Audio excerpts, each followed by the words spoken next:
Do they like me? Was I too much? Did I mess it all up? It's exhausting, isn't it? The constant mental gymnastics just to be acceptable. You shrink yourself, adjust your tone, edit your personality in real time, all to earn a nod of validation. But here's the truth no one tells you.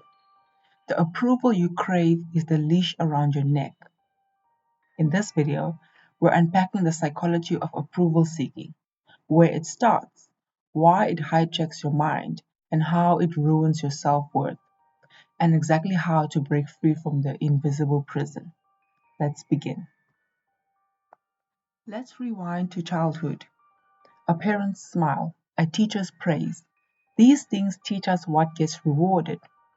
Over time, our brain starts associating approval with love, success, safety. The blueprint is set.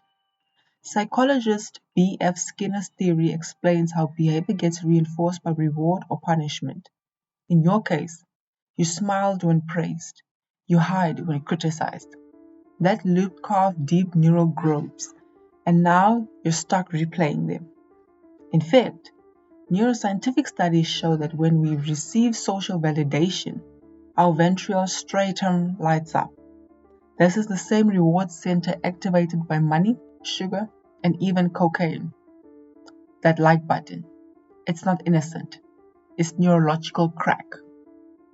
But it's not just your brain chemistry, it's society. Approval has become currency. It decides promotions, friendships, love, and worst of all, identity.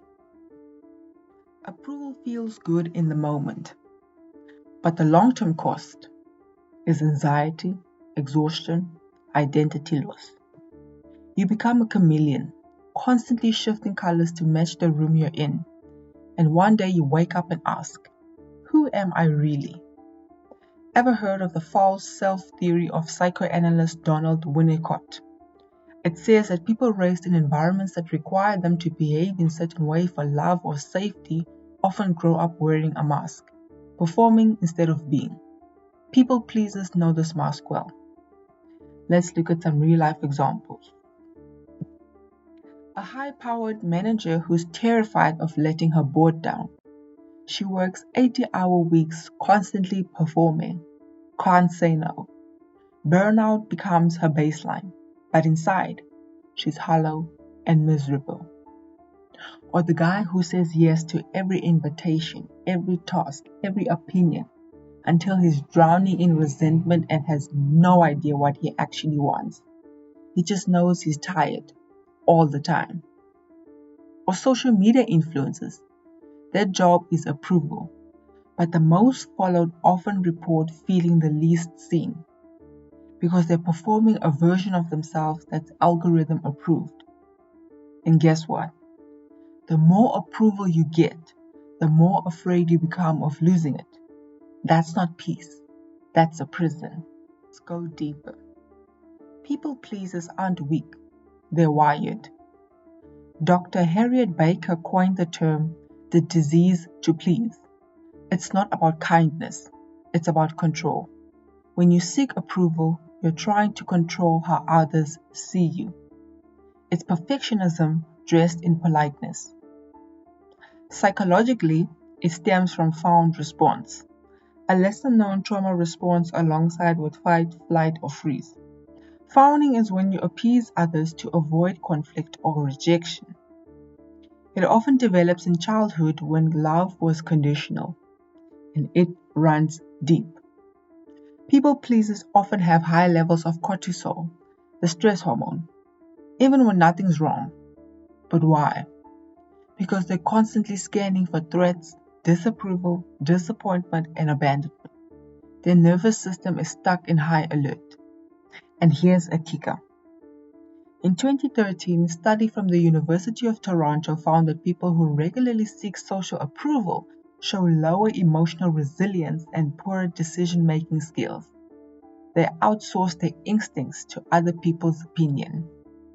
But you don't have to live this way, becoming a jerk or cutting people off. It's about realignment, choosing truth over comfort, authenticity over applause. Here's how to start. Reconnect with your no. Saying no is a boundary, not an insult. Try it in low-stakes scenarios. Let yourself be uncomfortable. It won't kill you. Sit with disapproval. Let someone misunderstand you. Let them think you're wrong. Watch what happens. The sky won't fall, but your power will rise. Audit your approval habits. Ask yourself, am I doing this because I want to? Or am I doing it to be liked? Find your internal compass. Make decisions based on your values, not vibes, not reactions, not fear. You'll start to feel grounded and less like a puppet on someone else's strings. Do identity work, journaling, therapy, silence, time alone. These things aren't luxuries. They're where you meet the real you, the one who doesn't need to perform. And if you mess up, good. That's proof you're not living for approval anymore. You're living for truth. When you dilute your truth for someone's comfort, you disappear a little. But the world doesn't need your edited version. It needs your whole one, unfiltered, unapologetic, unapproved, but real. So take a breath, rip the mask, let them think what they want, and walk away knowing this.